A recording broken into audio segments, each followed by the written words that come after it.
Good afternoon. Let's try that again. Good afternoon. Oh, wonderful.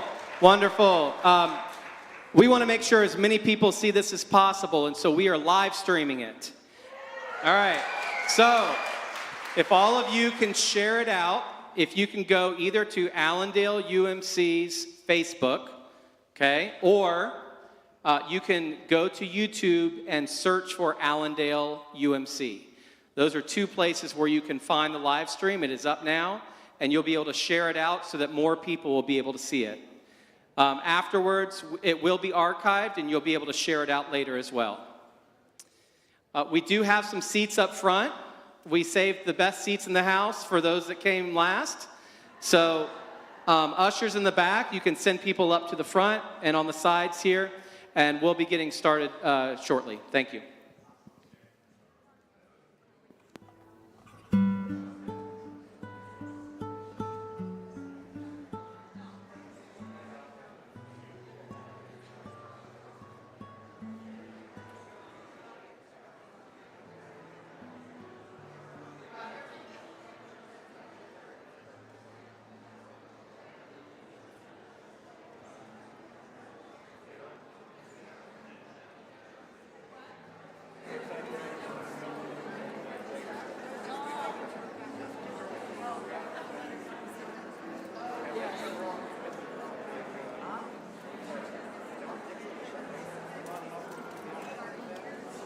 What do you have?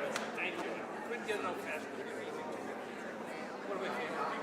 So you hear where you're studying president? No, I know. I was my ex-husband's.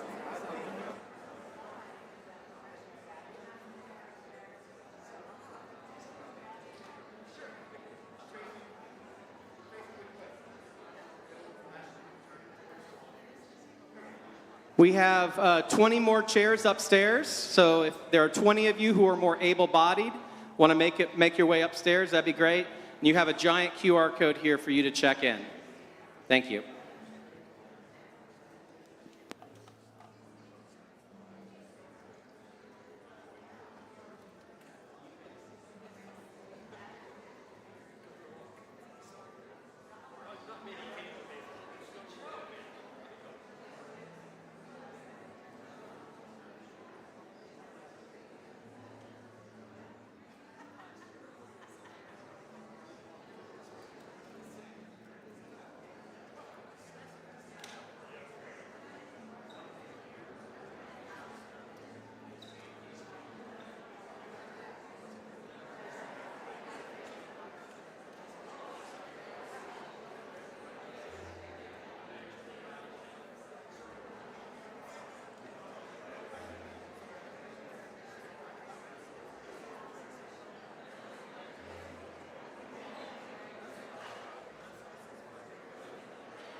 Good afternoon.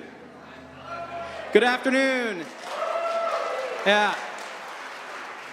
A couple of business items. Again, if you want, we want to make sure as many people see this as possible. We're streaming it on our Facebook page, which is Allendale UMC, our Facebook page. You can also share it out online at allendaleumc.org/town hall.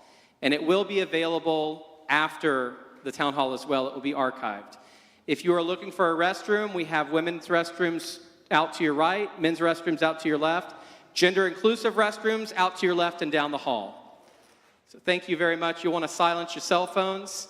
And I believe we have about 5 seats in the balcony if any able-bodied people want to join there. We have a lot of open seats over on this side and a lot of open seats over here. Thank you.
Testing, testing. Hello.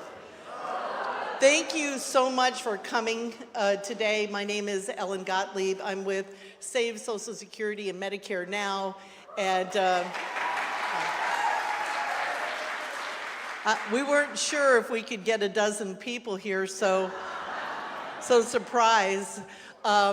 So I picked up the phone and I called former commissioner of the Social Security Administration under President Biden, Martin O'Malley, on the phone. He did not know me. He had a lot of questions about our organization and what we were doing and why. And I've been doing this for 6 years. I first volunteered with the National Committee to Preserve Social Security and Medicare. And that's why you got these placards, because I volunteered with them for 6 years. And they said, we'll donate all those placards. So very nice of them. We collaborate with Social Security Works. You probably heard of Bowser, John Bowman, that is an advocate for Social Security. He founded Social Security Works. And of course, FLARA, which is the Florida Alliance of Retired Americans. So all great organizations, right? Okay, so we wanted to let people know what it's like for someone who has no choice but to receive Social Security benefits. And I'm looking for Skylar. Can you help her up on the, yeah. That's okay. That's okay. She's coming up here to join us in a minute or two. But you know, we got scared. I'm scared. A lot of people are scared because things are moving so fast and it seems really recklessly. That's why Commissioner O'Malley is here today to talk about what's going on so you know what's happening. And then our organization, the reason we started this organization is because the other organizations don't really do grassroots activism. And we want you to be active, because when we join, I can't stop Elon Musk by myself, but you know what? There's about 400 people here today, okay? Yeah. And with 400 people networking within their networks of people that, you know, are seniors or disabled or be affected by this, we can make a lot of noise and give them a big headache and make it so they back down. And I'm gonna tell you how to do this after the presentation, okay? And here's Meredith. I know this detaches. Oh. This is Meredith and Skylar. Hi. So my name is Skylar, and Social Security is really important for me because for SSDI you can have more than $2,000 in your bank account, so you get everything taken away. So I only get my Social Security check, pretty much. So a little bit of context as her mom. So this young woman, when she was 22 years old, had graduated from Yale and had already been to 5 out of the 7 continents, really spreading what we believed was the American dream.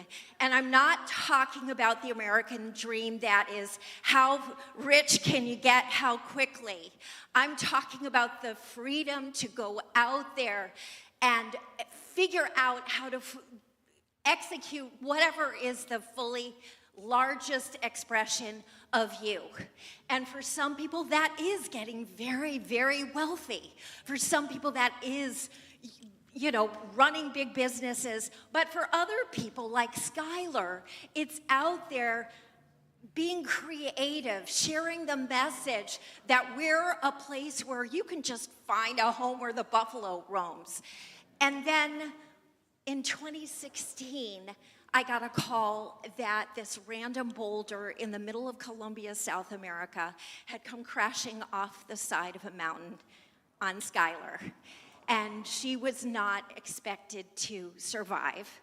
So there I was, this single mom, thinking, why me? Not because why did it happen to me, but why did she end up with me? Because I couldn't possibly afford to give her the care that she would need to have a shot at a miracle. Well, here we are 9 years later. She has survived the unsurvivable. And we are not here because we believe Social Security for any of us is a handout. It is a dimension of the American dream. And every single one. Thank you.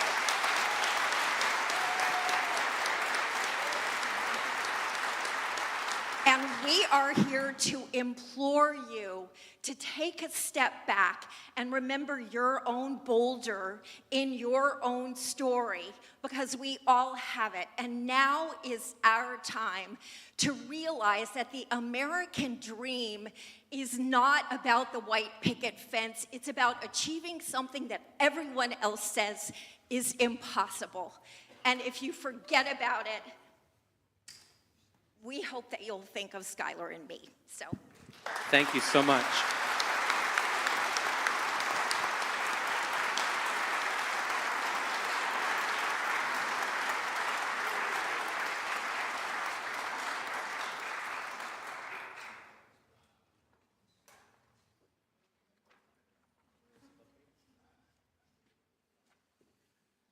If you parked in front of a bus in the back parking lot, we need you to move, and then there'll be more spots that you can park in. But if you did park in front of that bus, we do need you to move your car.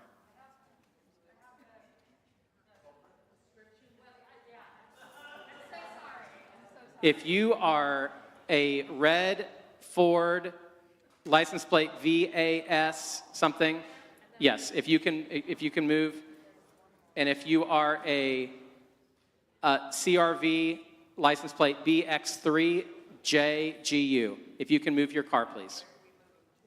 Hi, my name is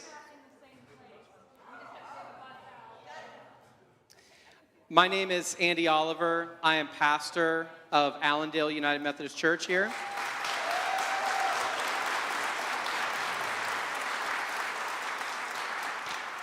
My pronouns are he, him, his. I'm so grateful that you are here because what is happening to our country right now is immoral and unjust.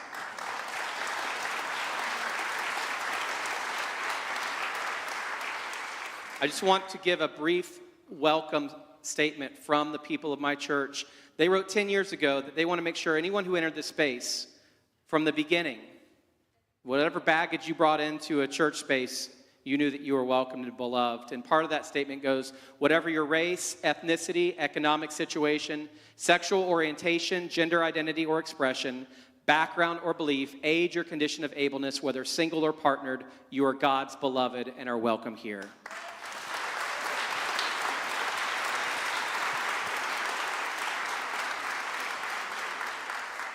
I want to introduce to you why you all came here today, to hear from the expert.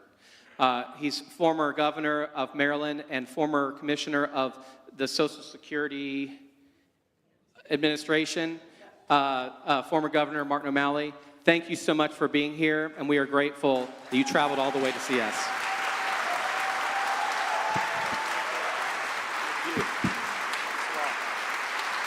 Let's give it up for Pastor Oliver.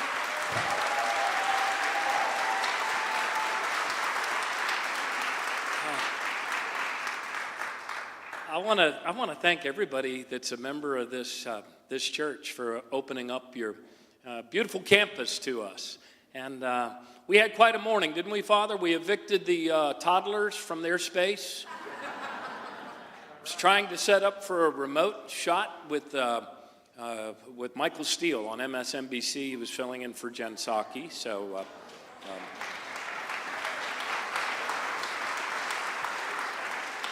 I'll tell the former lieutenant governor that I mentioned his name here, and you gave him applause, even though I defeated him in an election. So I'll let you know. Well, we had we kicked the kids out. We started stacking up the blocks. We couldn't get the iPad high enough, and then we couldn't get on the internet. So then the pastor took me over to his office. As we were struggling with that, by the way, he said, "Would you like to use my office? Because I already have a camera and a microphone set up, and I do direct things. And I said, yes, Pastor, we would. So I want to acknowledge, what Ellen told you is true. I'd never spoken to Ellen before. I don't know, how do you get my number? All right, well, I was minding my own business, and Ellen called. She told me about this grassroots organization that she'd put together called Save Social Security and Medicare Now. She says, look, we're going to do a series of town halls to let people know, because what they're doing is happening so fast that the democracy, the people, can't get ahead of it to stop it through their representatives. Would you come down and talk? Yeah. So I want to thank and ask you to thank Ellen and also Paul, who have done all of this as two people themselves. Paul.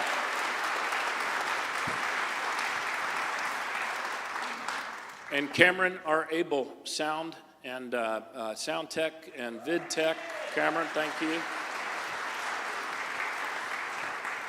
So look, this is what I thought we'd do today. The call to action, really, since we're still a republic, at least we still cling to the notion that we're a republic, and, expectations become behavior. So your representatives are still your representatives. And even in this time of polarization, look, I know some of you probably didn't vote for the people that are currently representing you. Some of you may be diametrically opposed to the choices they make when they're in there. But look, they're in there. And we have to not do what authoritarians try to achieve, which is to get all of us to check out and just think we have no agency, that our voice doesn't matter, that the representatives we call won't listen or won't care. They will care. 80% of Americans, regardless of party, even in a time of tremendous polarization, believe that Social Security should be strengthened, expanded, and made better. 80%. And don't think for a second that Senator Scott or any of your congresspeople don't know that as well. So we need to rise up. The pump-up music was chosen intentionally, and thank you, Cameron, for executing on my vision. Come on up to the rising. We need to rise up with public opinion. That's the only thing that's going to stop them. I spoke to Liz Warren yesterday.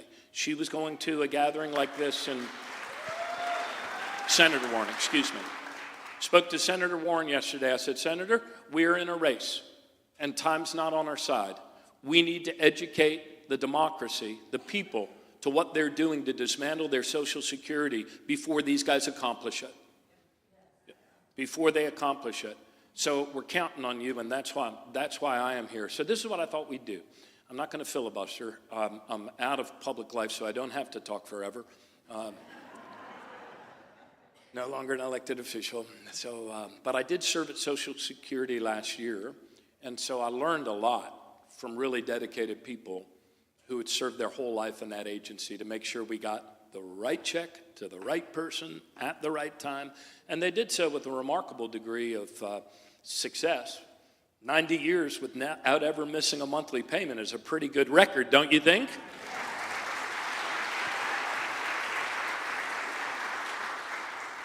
So I learned a lot about the agency, learned a lot about, a lot of the falsehoods that are told about the agency.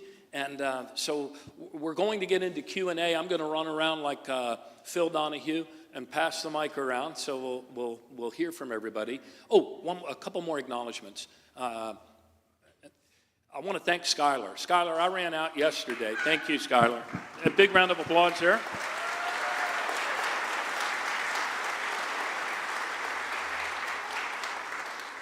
What an amazing spirit that you raised in that woman. And I want to thank Meredith. Thank you. They were both there yesterday at 2 rallies, and they've come today. So thank you. Thanks a lot. Telling your story. And I ran out of there yesterday. Skylar, after I thanked her yesterday, I came off in between things. She goes, I have a question for you after. I said, I'm no longer the commissioner. So I'm going to be here after. I know it's a Medicare question, so I'm sorry that we got separated and ran out yesterday. Are there any elected officials here from either party for us to acknowledge? Any elected officials? Okay, how about any elected party officials from any party? Okay, there were a number that were there yesterday, so people care. Anyway, back to what I thought we'd do. I really want to get to the Q&A. Ask any questions you might like about some of the falsehoods being told, or the long-term solvency, or anything else you like. I wanted to share with you the context in which this rapid deconstruction, dismantling of your Social Security agency is happening. And because it's not happening to an agency that was bloated, not happening to an agency that was adequately staffed.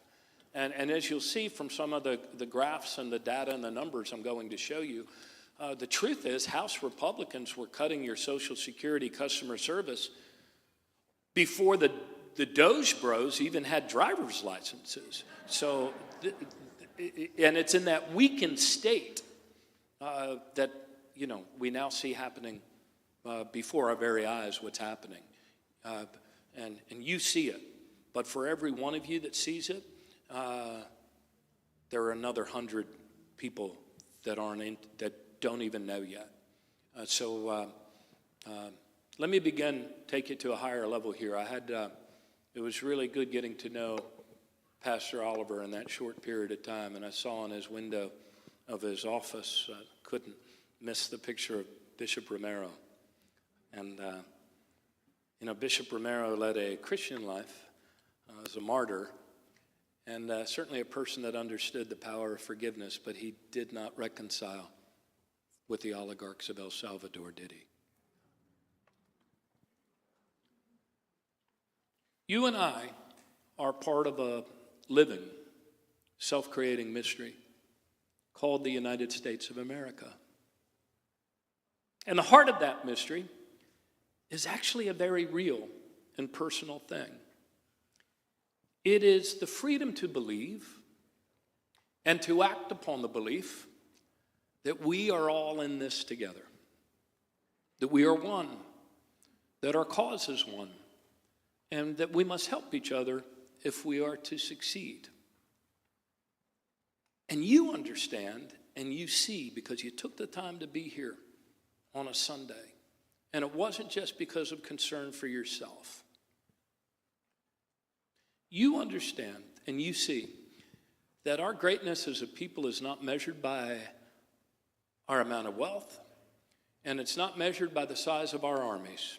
It is measured by the actions we take and the actions and the choices that we make to demonstrate our care for one another.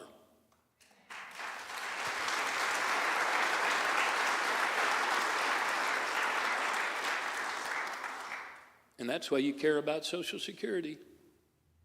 To feed the hungry, to shelter the homeless, to clothe the naked, to care for people in the dawn of life and those in the dusk of life. This is the mission we share as Americans. This is our highest calling as Americans. And Social Security is the greatest act of caring and compassion that the free people of a republic have ever put into the place, not just for themselves, but for their neighbors and for generations after them. And so now we find ourselves at a moment of American history when, for the second time, we have actually elected a person who has no regard for the institutions of our country and apparently no regard for the rule of law.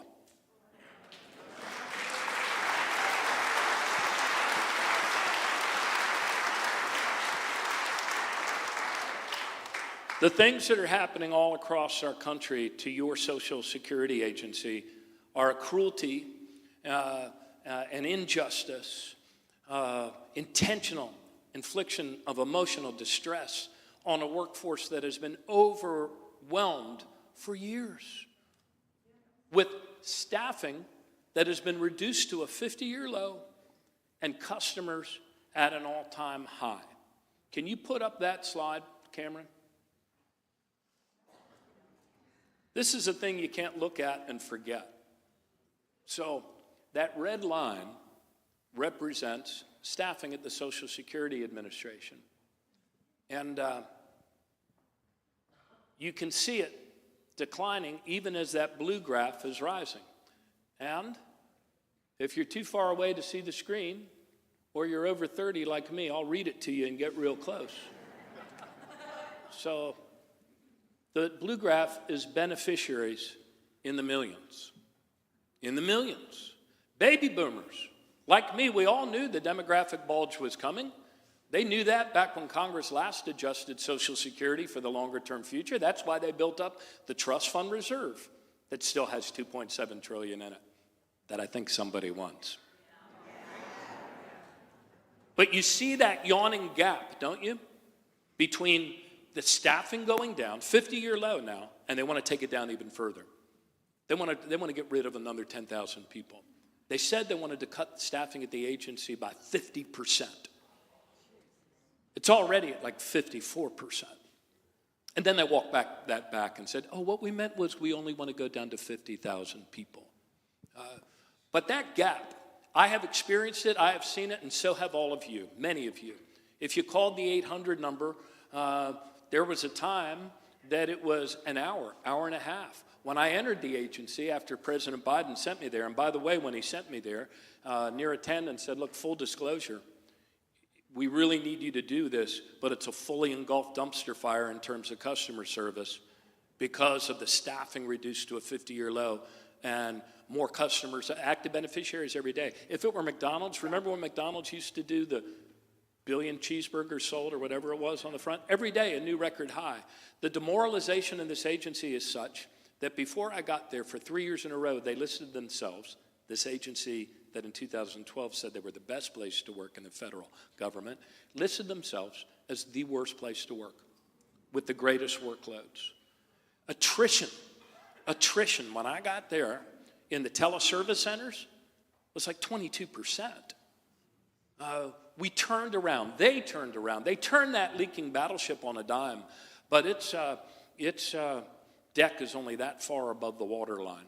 And so we fought against attrition every day, watched it like hawks, created a performance management regimen every 2 weeks to improve customer service lines of delivery. We got the 800 number speed to answer down from 42.5 minutes in January down to 12.5 minutes in September.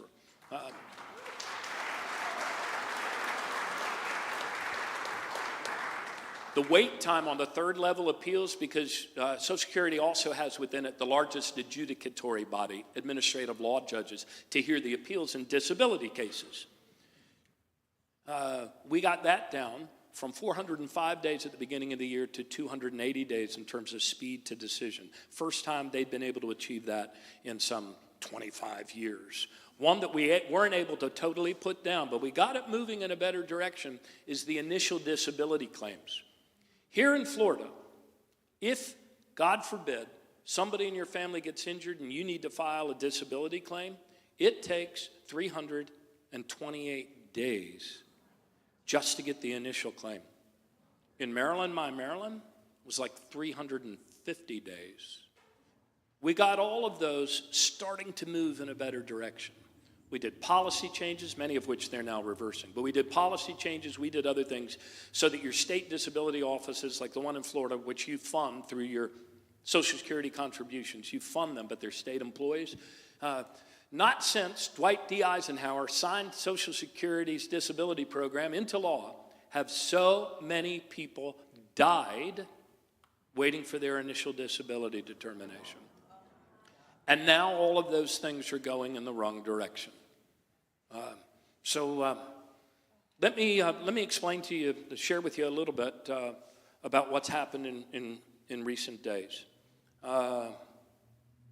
Those metrics started going in the wrong direction around December as employees started hearing what was coming. Some of them had survived and hung in there for 4 years the last time. They said, nope, I've been to this movie before. It's only going to be worse this time. A lot of retirements. But these are a few of the things that have happened of late, and they've really had the effect I talked about attrition being the fire-breathing dragon at the gate. They are dousing it with kerosene, trying to get people out of the agency as quickly as they can. To break it, I believe, so they can privatize it and loot it. I don't know what their ultimate intent is, but I can tell you from having run the agency that the things that they are doing are driving experienced, knowledgeable people, including in the IT systems, right out of the agency, and this is why. Awaiting the confirmation of co-president Trump's nominee for Social Security, they put an acting person in charge. Excellent, lifelong public servant. Her name is Michelle King. She was the head of operations, the 1,211 field offices all around the country, the processing centers. She was a big deal in the agency. Really important person. That's the largest component were those forward-facing folks, including the teleservice centers. In any event, they put her in charge. She chose a deputy, and Tiffany Flick. Both of them had been part of the command staff of Donald Trump's commissioner back in 2000 and when he served for 1 year at the end of Donald Trump's term. So these are career people, you know, and she was great doing what we needed her to do when I was in there with my command staff. Excellent public servant, all very circumspect in terms of their politics. So on a Friday, a person like 4 or 5 down in the agency named Lee Dudek, who I knew, he was in the data office, anti-fraud. He posted a screed. Does anybody know what a screed is? He posted a long LinkedIn post where he exclaimed, "I confess, I shared a lot of data with the DOGE team. You know, I confess, I bullied employees in order to get them to cooperate with the DOGE team. I've been put on administrative leave for doing those things, pending an investigation. I confess, I confess, I confess." And it was kind of a rather bizarre post. We'll give him benefit of the doubt. Maybe he was pretty stressed out, made an error in judgment. But then he quickly took it down. But not before other people had screenshotted it. By Tuesday, Michelle King had been forced to resign. Her deputy, Tiffany Flick, had been forced to resign. Or, because they're honorable people, chose to resign. And they were replaced by guess who? The guy 4 down. First time the agency's ever had a GS-15 as an acting commissioner, and they skipped over 123 senior executive service people that I certainly would have gone to before I went to him. At his first big act, you know, you've heard about improper payments. We don't want to make mistakes. Sometimes there's overpayments. Some of you may have seen the 60 Minutes thing. So they have a whole division called OARO, Office of Analytics and Review. And man, do they review. These cats keep so much data. They review the allowances and disability cases, double check them twice to make sure that it's properly under the law and the facts. They spot check the amounts that go out and see what the error rate is. Usually it's like a 1% error rate, sometimes 1.2. They give us the data so we can address what are the causes of overpayments, underpayments, and those sorts of things. So this is the entity in which that Dudek gentleman, now the acting commissioner, worked a few down in the anti-fraud, because they're also the program integrity and anti-fraud people are there, as well as other components. By the end of that week, he had his boss, the deputy commissioner in that agency, in front of her colleagues, stand up in front of everyone and read how that entire division was being dismantled. One piece was sent here, another piece was sent here, a different piece was sent here, another piece over there. It was like the flying monkeys tearing up the scarecrow. And then he had this career veteran stand up in front of her colleagues after he made her emotionally go through the dismantling of this division she had led, and made her tell them that she's been reassigned to be a senior advisor to the press office. one of the highest performing people. Not to be outdone, the next week, he brought in the head of the Office of Transformation. We should call it the Office of Customer Service Transformation.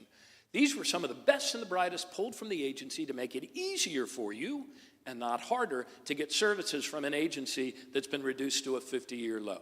These are the people that keep the website going. These are the people that keep my SSA going. These are the people that do so many things in the agency. And one of the most capable people that I've ever met, that was the head of it, was Eric Powers. Brought him in, told him he's being fired for cause. Go back and tell your 80 people to pack up their stuff in cardboard boxes. They're being fired too. What sort of effect do you think that has on people wondering whether they should stay or go? Not to be outdone, that afternoon he brought in long-serving African-American woman, one of our A players again, because I got to know all these deputy commissioners very well in an intense year of turning that battleship around. And he brought her in. Said her division is called the Office of Civil Rights and Equal Opportunity. He said, your services are no longer needed. You're being fired for cause. Tell your 160 people to put their stuff in cardboard boxes. Their services are no longer needed. Can they apply for other jobs in other places in the agency? No. We're restructuring. Then, and only after, they showed everyone in the agency, and those cats talk nationwide. They talk nationwide. After all of those actions of some of the highest performing people in the department, then they said everybody is going to be availed the opportunity of a cash payment if you'll leave now and don't let the door hit your backside on the way out. If you are already retirement eligible, they paid them with your money out of the trust fund for a full year. We'll pay you between now and December if you leave now. No need for an exit interview, no need for knowledge transfer if you're a tech person. Get out now. And by the way, we need to do more restructuring once March 12th comes and goes, and that's your deadline for making a decision. Then they told all the other people, they gave them grades of pay. We'll give you $5,000 if you've only been here 3 days to leave.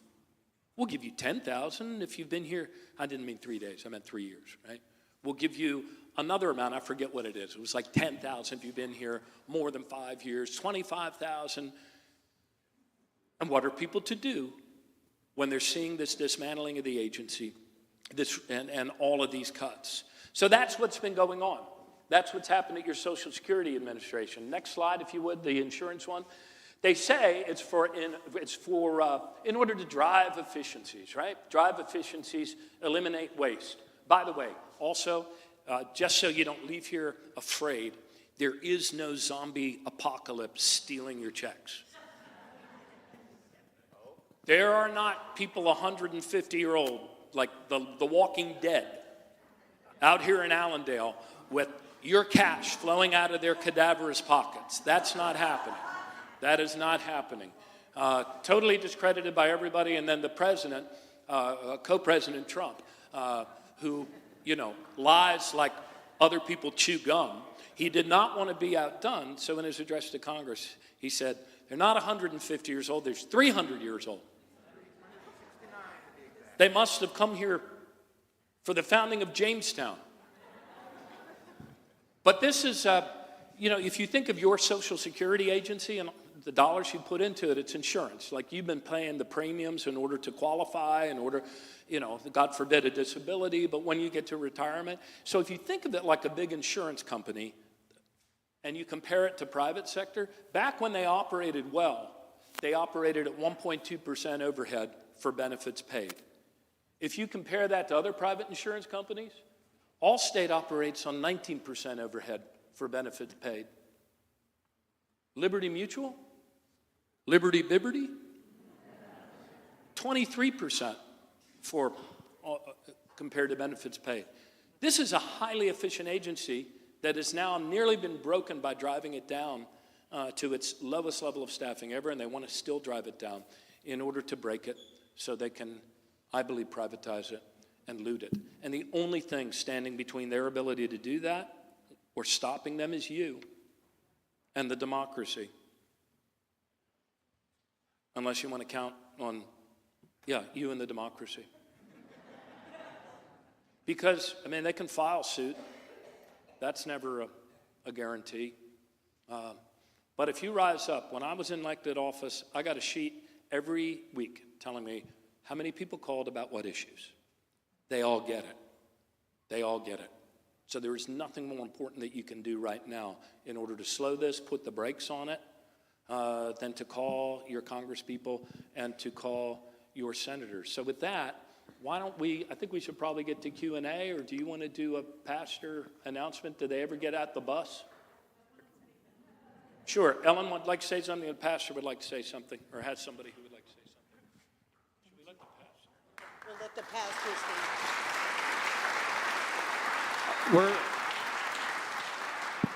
We're going to be ready for Q&A when you are. So I have a couple people with mics that will be ready for Q&A as soon as you're ready to go. Well, we have people around the room, and so we're ready to take questions when you're ready. Oh, no problem. Okay, so I know a lot of this is very discouraging, and you're thinking, oh, well. Okay, so take heart, because they tried to end Obamacare, the Affordable Care Act, in January when Trump took office in 2017. And I was one of those people on the front lines fighting against it, working with people on the grassroots.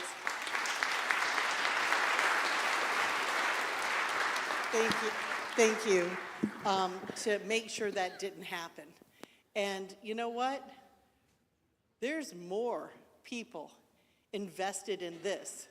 Then there were 45 million with the Affordable Care Act. There's 70 million with Social Security, and even, I think even more with Medicare. So we can stop them, and I'm going to help you learn how. If you were given a cardboard placard with a QR code, please stand up so you can hold it very still and don't move it at all. And I'm going to tell you, can you turn around so the people in the okay, there's a different character in every group, and here we have. I guess so. Okay, no, you're good. You're good. You're fine. I think you're funny. Okay, so what I need you to do is get out your cell phones. Do not take a picture. Don't take a photograph. Open up your camera, and when you focus on that QR code, a little tiny yellow thing or a little notice will come up, and it says open in Chrome or go to the website. Okay, so don't take the picture, just see that little notice and click on that, and that will open directly to our website. We'll have them at the door on the way out too. And we are going to notify you of all the things. Yeah, it's the same QR code here on the banners there. And we'll have them on the way out too. And sign up on the website, and we'll let you know what surprises we have for Miss Anna Paulina Luna. Okay? I hope everyone knows that next week there's a recess in Congress, and she might just be around here, and we might want to pay her a visit. Okay? We're not saying we're doing that. We might do something else. We don't want to telegraph our punches and give them time to, So I'm just saying that you need to sign up so you know what's going on, okay? You sign up on the website. You take out, yes, that website that opens up when you use the QR code, that is not the website. No, that's why I said these placards, not those, okay? So, and the website is on our, I think it's actually wrong on our banners. My bad. No, that one's correct. Nope, it's right, okay. This one, they didn't put now on it. Okay, but we're good. And they did see here on our logo, they were supposed to put now after Medicare, but that's okay. The website is right. Okay, guys, so we're going to start the question and answer, and it sounds like Reverend Andy knows what he's doing, so I'm turning over the mic. Yeah, Okay. we talked. I like running around like Phil Donahue. So, and Father's going to help too. Sir, there you are. Hi. So I've been concerned about the workforce being reduced in size and AI replacing humans, and how that's going to affect Social Security, other government expenses such as taxes that we pay, which the Trump administration feels that we should not have to pay any taxes at all, income taxes. And I was thinking, well, what can we do about this? I mean, we see an attack on the people of this country. We are all being attacked, whether it's our age or youngsters and so forth. We have seen what has happened in Congress, in the House of Representatives, of how they cut Medicaid so drastically. And there are people there who are so poor, but they are deserving the right to have health care. So I said to myself, well, how do we sustain Social Security? We see an attack on the Department of Education. They're going to be reducing the intelligence of our youngsters, you know, being equipped to hold jobs. So how are we going to sustain it? I mean, they have taken away our protection. They take away the protection of the consumer when it came to the banking and other things. They're taking away the protection of us when it comes to our food. And we see every day this food and that food and this, all the stores that we shop at, where, you know, they could have killed us or our neighbors or our children. So I have a question. I have a suggestion. Okay, I'm sorry, but I have a suggestion. How do we replace a workforce?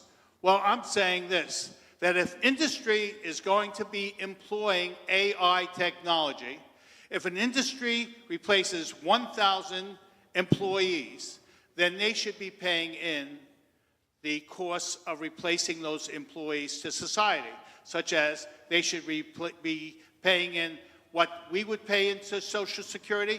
They should be paying in to Social Security for those 1,000 workers. And I would like to see something coming on this country where we go ahead and we stand together and say, hey, we're not going to take this crap anymore. Thank you. My bad. I forgot to say something. The rules are. That was my. No. I love the passion.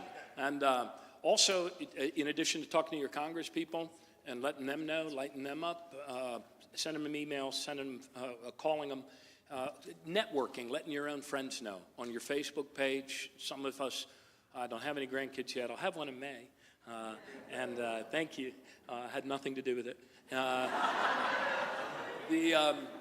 But letting your networks know about what's going on. Like I told you about talking to Senator Warren, the race is we need to educate more people. So look, here's the rules.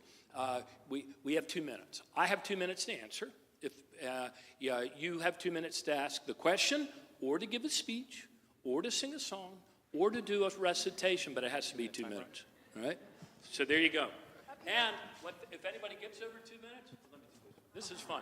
This is what makes it audience participation. Pastor, I'm going to share something in Allendale that you might be able to use, or you hope they don't use it against you in a homily. When they're over, if they go over 2 minutes, you start going like this. And then it builds, okay? All right. So this is crowdsourced etiquette. There you go. Hi there. And we got one up there. We'll go up to the high cedars next. Okay. We got somebody over there. So it's not so much a question as to just let you all know, if you don't already know, that on April 1st, hip replacement, man. Okay. Yeah. Artificial joints, though, they rock. You have a 2 minute timer? All right. Yeah, that should be subtracted from my time. We yield back 20 seconds. Thank you. I just want to say that on April 1st, there are 2 special House elections in Florida. District 1, and which was Matt Gates' district, and District 6, which was, what's his name, Mike Waltz. The people running, Gay Valmont in District 1, Josh Wheel in District 6. Do a phone bank, send a check, do 2 phone banks. We can turn this. It's a low turnout election, and with all the, let's say, shite going on in Washington, I thought the Irishman would appreciate that. Now's the time, because things are crashing, people are upset. Help out. Let's start in the House of Representatives. Thanks.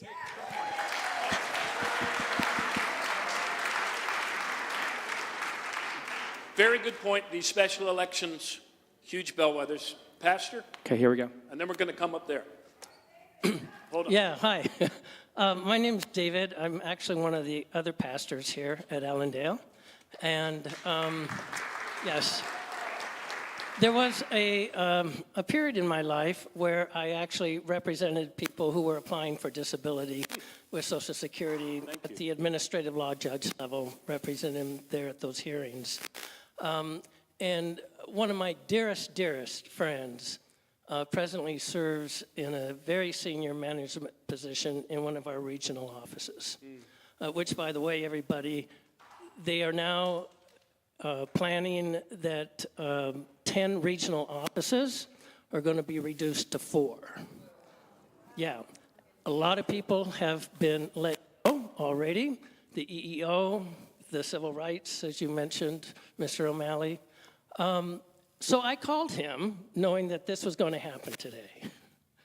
And I said, okay, tell me, how really nervous should I be? And there was a pause. And he said, yeah, you need to be very nervous, David. We are looking at major kind of delays, which I know you'll speak to. And he told me in terms of these layoffs, one of the very first emails they received in his division was an email that said to his staff, it is time for you to be looking for more, quote unquote, productive employment in the private sector. Of which, yes. Anyway, in which his employee came back to him and said, I'm showing up for work every day I can as my form of civil disobedience.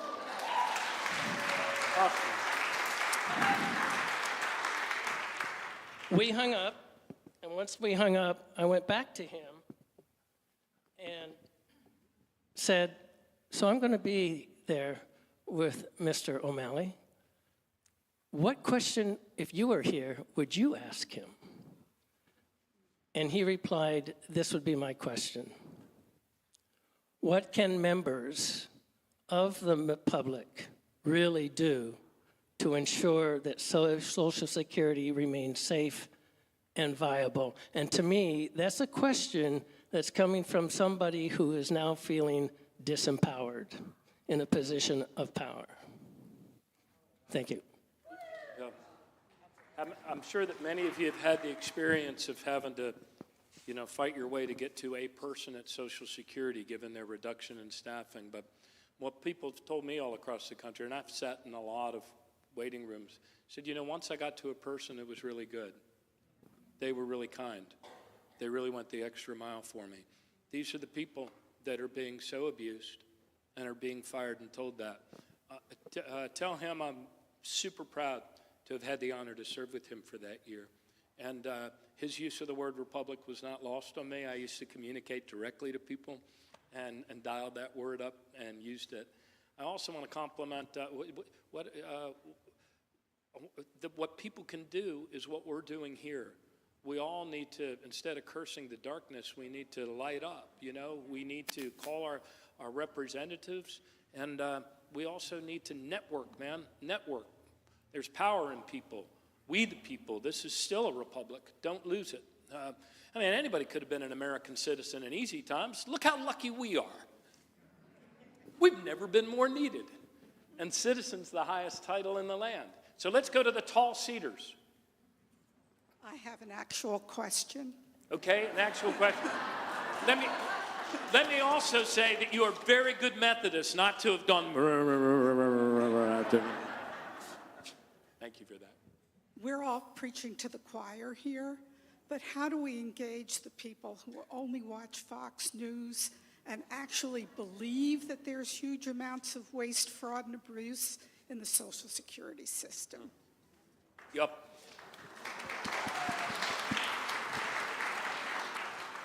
Yeah, I don't really know, but I'm banking on the fact that when the time comes that their service is interrupted and their benefit check is interrupted. Now, some of them are going to say, that damn government never, ever worked.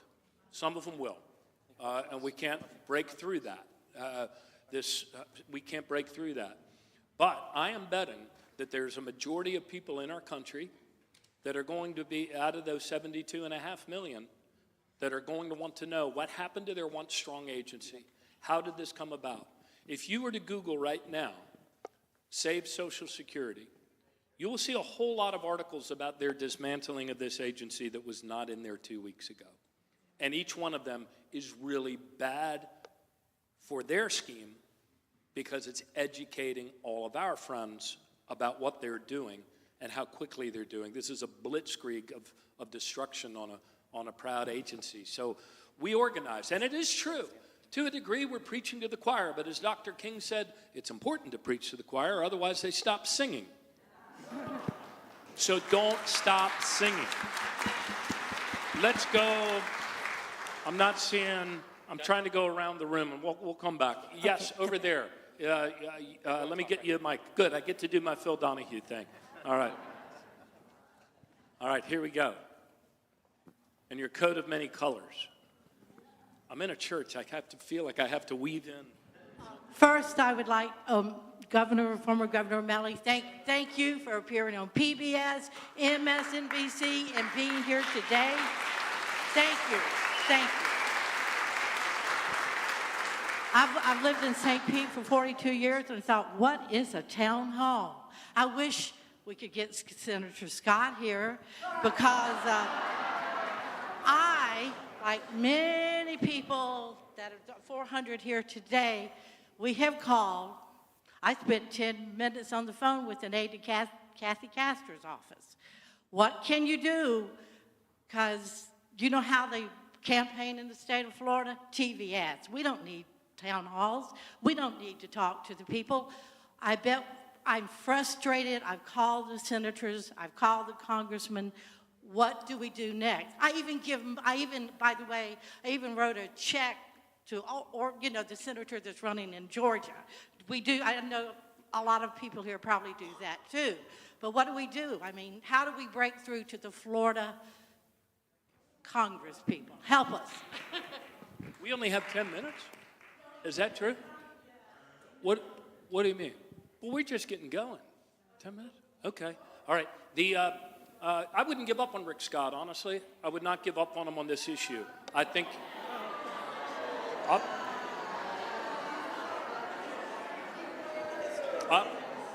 I'm just telling you.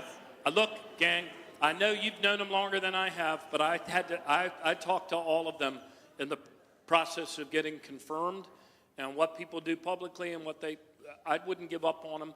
Anything you post, though, I mean, you can post, you can go on the websites, you can give money to save so to keep the grassroots stuff going in Florida. That's important. We're not going to get kicked out by the pastor, right? Are you all okay with going I have a little question longer? here from Debbie. Okay, Debbie. Okay. Sorry. I think at his last State of the Union address, President Biden was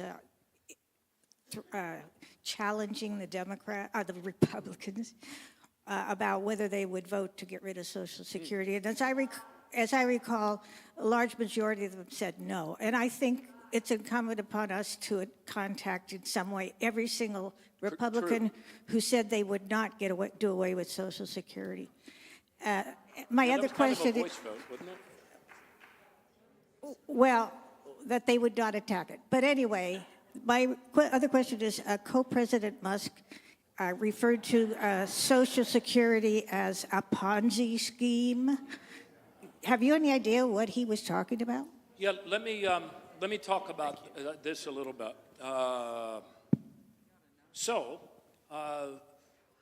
And help me explain this. This is the best I do. Social Security, or rather, let me say, a Ponzi scheme is where people contribute, and the only people that make any money, people in the lower levels contribute, and the only people that make any money are the people at the top, and eventually the whole Ponzi scheme collapses, and it's a pyramid on itself, and people are gullible and they fall for it. Social Security has been going on for 90 years without ever missing a monthly payment, and therefore, that alone proves that it's not a Ponzi scheme. It is instead a pay-as-you-go program. So, last year, because of all of the people that were working in our economy, they paid in $1.3 trillion, I'm rounding here, they're big numbers, $1.3 trillion into Social Security. And the whole trust fund paid it into Social Security. Out of that, and then Social Security paid active beneficiaries, whether on disability or retirees, paid $1.4 trillion. So where, do you ask, did the other $100 billion come from? That was drawn, as it has been for the last 4 years, as baby boomers work their way through this journey. That was taken out of the Social Security Trust Fund reserve, a reserve that has been built up into a surplus in order to cover the lifetimes of baby boomers. Mick Mulvaney asked the other day on one of these shows, why can't you admit that it's going bankrupt? Because once we get to 2035, that'll be depleted and there'll have to be automatic cuts. I said, no, there won't, Mick. There weren't automatic cuts in 1983 when it was depleted. Congress came together and adjusted the 75-year forecast. If, like imagining that happens, we'd all get a 17% cut in benefits. That's not bankruptcy by any stretch of the term. And if you had a business and you knew that in 2035 you were going to have a 17% revenue gap, you'd do something over the next 9 years to adjust for that. And that's what we can do with this. To govern is to choose, as President Kennedy said. So it's a pay-as-you-go program, and the monies get paid in, get paid out. Some people have the misperception that there's somehow a savings account for them, that maybe somebody's robbed over the years. That's not true. It's a pay-as-you-go program. But we do keep track of everybody's earnings to show and calculate your right amount at the end. I went longer than 2 minutes, and none of you all did the. I've got a. One. I promised. I think I promised. After that, I have Phyllis over here. Okay, on the other side. Yes. Okay. Thank you. I can stand, and I'm supposed to stand every 30 minutes, don't you know? We all should be standing every 30 minutes. Anyway, I have a specific question about legal action. What lawsuits are currently active? Who is filing lawsuits? Who has standing? And what is going on in the courts? Because the courts have worked for stopping in their tracks before this. So give us some hope. Yeah, some litigation. Have hope. Look, I wouldn't have come down here if we didn't have hope. None of you would have come here to hear that the execution of your benefits was happening tomorrow. We all have hope. We have hope. There's the litigation strategy. There's a few things going on. AFSCME filed suit.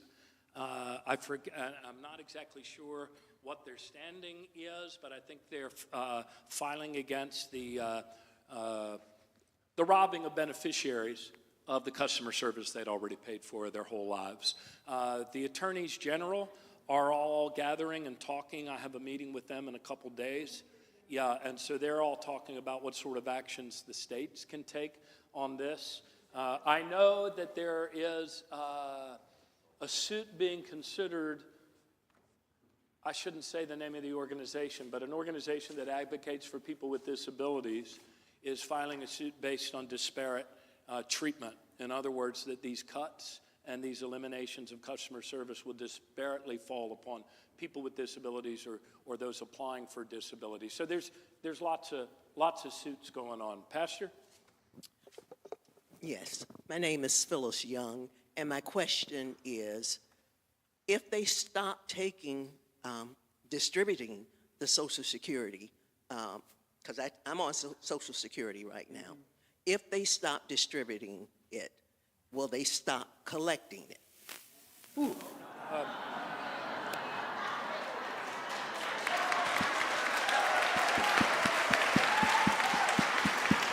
Well, you know, we say that, but co-President Trump has frequently said that we should eliminate all payroll taxes. You know? That's his messaging. He can't say, because the program's so valued by 80% of Americans, he can't say Social Security. So he says we should eliminate the payroll tax. So there is a threat of that. And they'll probably tell you, you'll make more if we eliminate the payroll tax. The other thing they'll tell you is, hey, maybe how about we give you a lump sum before Christmas this year if it tanks? And then you can invest it in the market into great companies like Bear Stearns or something that'll pay a great rate of return. Part of the beauty of this program and the reason it's been around for 90 years is the act requires that the trust fund dollars, to the extent in any years that there's a surplus, be invested in U.S. Treasury bonds. I mean, that's part of the financial stability of it. Does it pay as much as investing in Bitcoin? I don't know. But you want to talk about a Ponzi scheme? Let me, coming to you next, let me ask for your indulgence for a couple more. Well, no, I'm not going to ask for your indulgence. We have a question in the balcony, too, from Jenny. Come back up to the balcony. Go ahead. 2. Pardon me, I have a TBI and I have a hard time tracking, so I'm going to be a little slow, but I have only 2 quick questions. How do I network with a TBI trapped at home most of the time? 2, what can Congress, our representatives who are fighting like hell right now, what can they do, what are they doing to push back against this, and how do we help them? I can't answer. TBI is? Brain injury, excuse me. I should know that. I was the Social Security Commissioner, right? TBI. I don't know how to answer the question about networking with that sort of disability. Anything that any of us can do on social media, posting, keeping it in the news, reading the paper, when you see an article that's really, really clear, tell people that they should read it, all of those sorts of things. And I know, it hasn't come up here yet, but there is an app that people were shouting at me at 2 big town halls like this yesterday called 5 Calls. 5 Calls. Who wants to give some testimony about how easy it is to use 5 Calls? Okay, so, but it has to be 2 minutes. You hear the murmuring? Tell us what 5 Calls is. 5 Calls is an app that you can get on your cell phone or your computer. You put in your name, where you live. It pulls up your state. It pulls up all your local legislatures. It gives you the categories, whether it's education or Social Security or whatever, Medicare, whatever the topic is, and it gives you who to call. The phone, you just directly call. It gives you topics and suggested things to say. So you can email them too? You could email, but this is 5 Calls, and then at the end you log in of whether you actually talked to a person, left a message, or there was no response. And it is so easy, and you get to pick the topics you want to call your representatives and senators about. It's free, and it's wonderful. Absolutely wonderful. Yes. Let me go to the Jenny in the balcony. Thank tall you. cedars. Hello. So my question is about artificial intelligence, and that is what I have heard as the rebuttal, because we can eliminate a lot of human positions and not be paying salaries and benefits, et cetera. And their AI clearly is already in place. I know this is not popular, and I don't like it either, but it's already in place in a lot of situations, and I think we're not going to halt that from being everywhere. So my question is, what is the cogent rebuttal to that? Yeah, our first gentleman asked that, and I didn't respond to it. At Social Security, over the years, they have always been bringing in tools. You know that yawning gap you saw in the mismatch between set? The only way they've been able to keep their nose above water is because of using automation. Last year, we found a way through a tool that was invented by somebody at Social Security, and I know I'm blurring the lines between automation and AI, but they found we had a tool. It was actually invented 10 years ago, but it got stopped up and they didn't approve it because they were afraid of it. But we approved a tool that would take the time it takes to apply for Medicare only. Some of you have had the experience of applying for Medicare only before you claim your retirement. We shrank that from 8 minutes to 8 seconds. And if an anomaly popped up where you signed up for something that didn't seem to make sense, the machine, as fast as it was going, would stop and say, an attendant needs to examine the application on the right page. So that's a pretty good use, I think, of artificial intelligence. What we also, let me give you another one. In the disability determinations, because of electronic medical records, and I learned the distinction between electronic medical records and structured electronic medical records, but because of how easy it is to just send volumes of pages of medical records, the disability examiners were getting like 1,100 pages of medical records, but with a new tool, a machine, just like, you know, when you Google something, it curates and goes all over the place, where the machine's able to look through that, knowing what the person was alleging in their application, you know, the conditions, the medical listing conditions, and that will tell the examiner the relevant page, the most relevant pages will be found here, here, here, here, here, and here for this one, and these other places. So that, those are good uses of it. What we don't want is for AI to be making a determination in Schuyler's case or another human being. I mean, that's why we have administrative law judges and the other people engaged in it. So, I mean, artificial intelligence is coming. Automation always happens. You can read super scary things about it. I'm not a Luddite. I believe in using things that work in order to serve people better. It's all about human dignity and the person where I come from. Pastor? We are out of time for Q&A. Yes. I do want to let you know of two quick things. One, if you want to share this conversation, you can go to www.allendaleumc.org/townhall. If you take a picture of this, you'll be able to share out the live stream of this. I also wanted to let you know that we have a special guest. We have Keandra Darling, who is going to be running for State House District 62.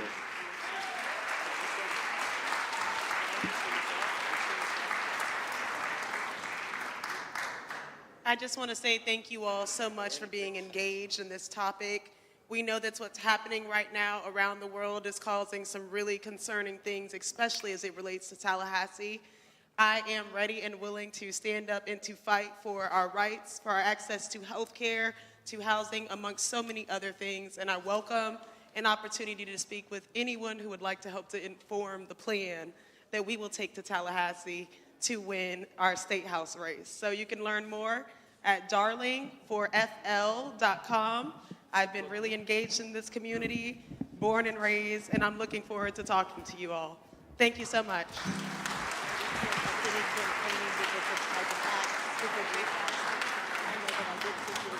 Does anybody have a guitar pick? We're in need of a guitar pick. Well, tell us your name again, Pastor. Keandra Darling. Darling?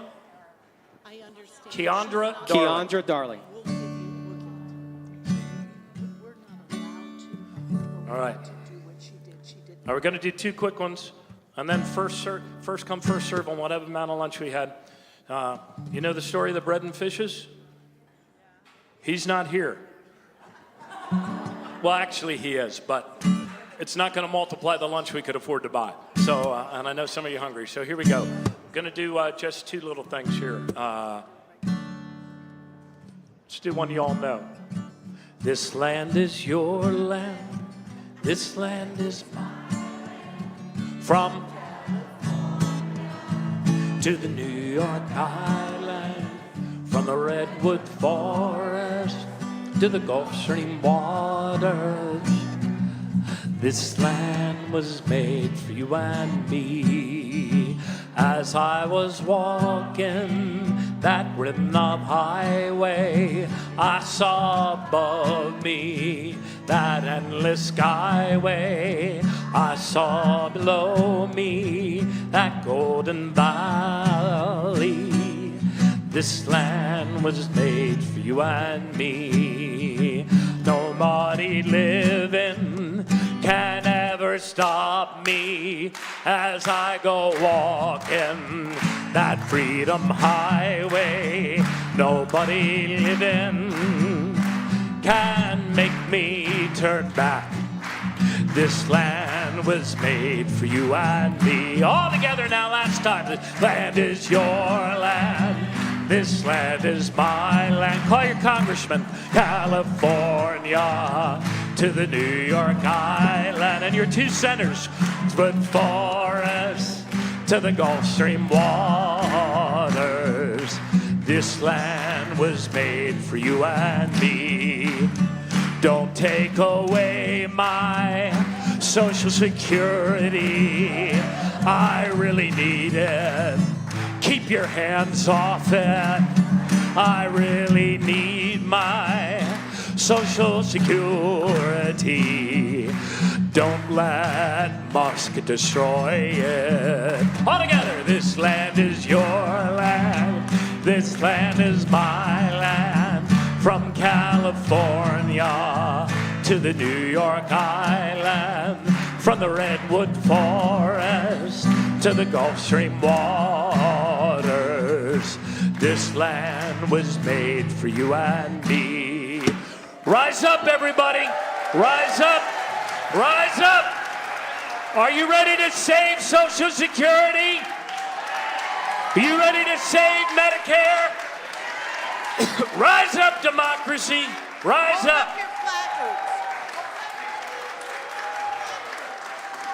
Hold up your banners if you can. Please hold up the placards. Please hold them up. Okay, we done? You have any other announcements? We're going to take a couple pictures, and then we got some refreshments, but we need to take some photos. I'm looking for Paul. He's right behind you. Oh, so he's hiding behind me. Okay.